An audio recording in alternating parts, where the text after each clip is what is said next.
back to another lesson of learning. In this lesson, we'll be looking at how to identify paraphrasing in the IELTS Reading Exam. The last lesson looked at speed reading techniques, and now this is the second technique we'll be learning for the reading exam. All right, let's get started.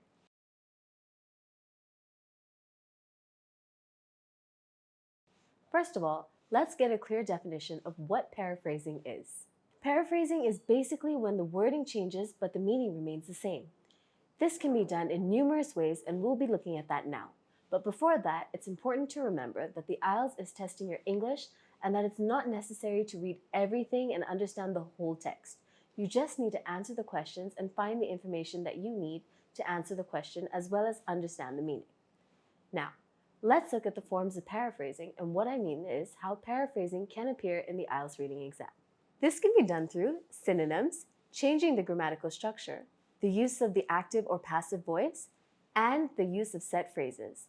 It's important to remember the words in the question will be reflected in the passage but will not have the same wording. So, how will it appear in the exam? Let's have a look.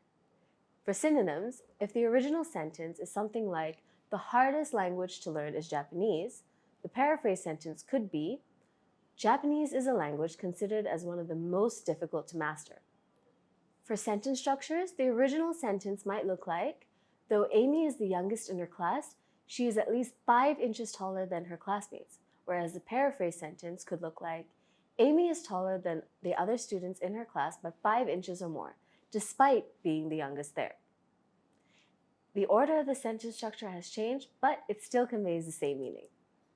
For the active-passive voice, the original sentence could be, "A tornado destroyed Dan's house," which is in the active voice. The subject of the verb is doing the action. What destroyed Dan's house? A tornado. So that's the subject. Whereas the paraphrase sentence, "Dan's house was destroyed by a tornado," the subject of the verb is being acted on. What was destroyed by a tornado? The subject, which is Dan's house. When it comes to paraphrasing, there are some common problems that students might face. First of all, trying to match the words in the question with exactly the same words in the reading text. Here, the issue is that there may be many of the same words mentioned, but the context might be different. So it's very important to make sure you understand the key words in the question and the meaning. Also, what you should do instead is look for words that mean the same thing. That is, paraphrases and synonyms. Next, students tend to not read the instructions and then write too many words or not write the same words as in the reading text. Reading the instructions, especially during the reading exam, is very important. It's actually the make or break factor in getting a mark. What do I mean by this? For example, if the question says write no more than 2 words and you write 3, the answer will be incorrect. Again, you will have to look out for paraphrasing in the question and the passage to make sure your answer fits the instructions. Similarly, if the question asks you to answer using words from the passage, you will have to take those exact words and not paraphrase them, but using synonyms. Which brings us to the next point, not reading the questions before the passage. On the day of the exam, it's easy for nerves to get the best of us, and we might try to calm ourselves down by reading the entire passage first. In order to avoid confusion, we should read the questions first and then the passage so that we can find the answers faster. All right, it's time for an activity. Let's read through the sample passage and identify the paraphrased words. We're looking out for the following: preferred, gradually stopped using, substitute, employed since way back, existence, portable, bird or canary, and ultimately. You can replace the words to see if it makes sense along with having the same and/or correct meaning in order to confirm your answer. More than 200 canary birds are being phased out of Britain's mining pits, according to new plans by the government.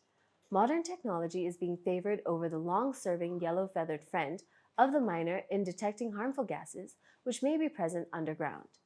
New electronic detectors will replace the bird because they are said to be cheaper in the long run and more effective in indicating the presence of pollutants in the air, otherwise unnoticed by miners.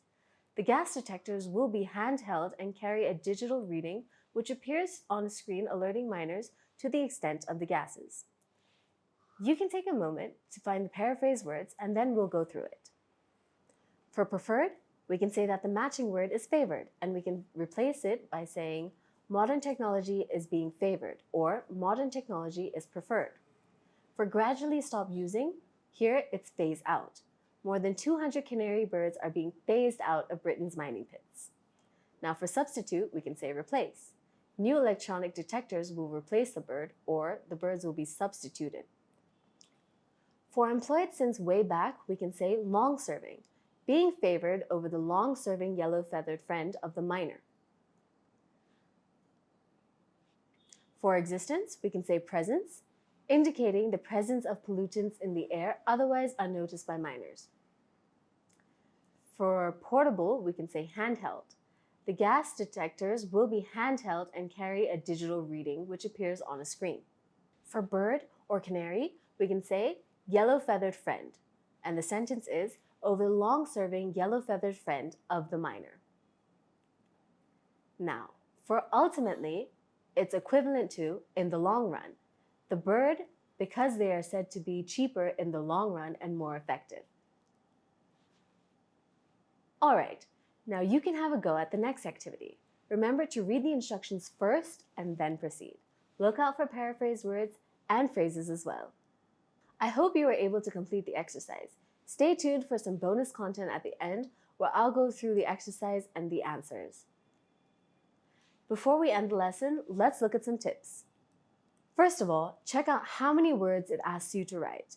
If it says no more than 2, you can only write 1 or 2 words. If it says no more than 3, you can write 1, 2, or 3 words.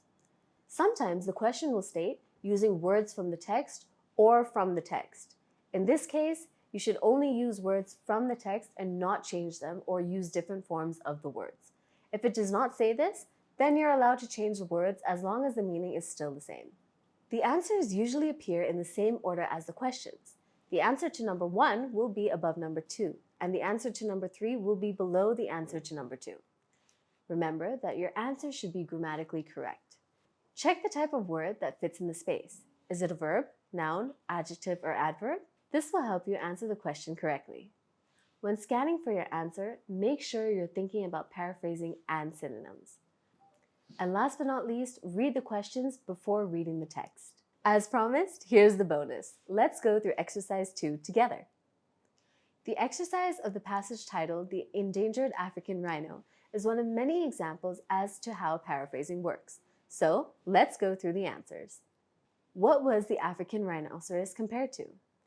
The answer here is a tank on legs. Now here we can find the answer in the first sentence where it says, like a tank on legs, which is the answer. The question asks, what is it compared to? But in the passage, it was worded differently in the form of a simile. Next question, which type of rhino fell in number below 100? The answer is the southern white rhino. We can find the answer in the second paragraph. Again, what's in the question and what's in the passage differ. The key sentence here is, but the southern white rhino is a conservation success story. It's been held back from under 100 in 1995. Next question, what percentage of black rhinos had been illegally killed by 1992? The answer here is 96%, and we can find the answer in the third paragraph. And as you guessed, the question has been paraphrased. Let's see by reading through. For the black rhino, slightly smaller with a more pointed top lip, the worst period was between 1970 and 1992, when around 96% of them were lost to wide-scale poaching. If we look at the question, it says illegally killed, which is another way of saying poaching. This is why it's important to learn, know, and understand new vocabulary. And last but not least, question 4, how have the criminals improved their success? By being better equipped. The answer being better equipped. We can find the answer in the last paragraph, first sentence. Poaching of the rhino horn is still a huge threat, and the poachers have gotten increasingly better equipped. Basically, we need to infer that because the poachers are better equipped, it has contributed to their success. And that's our lesson on identifying paraphrases in the IELTS Academic Reading Exam. Let's recap before we go.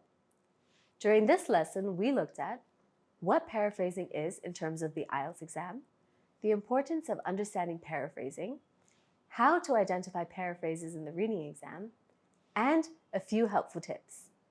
Looking forward to having you join in the next lesson where we'll begin to decode the various question types and how to answer them, beginning with true, false, and/or not given questions. See ya!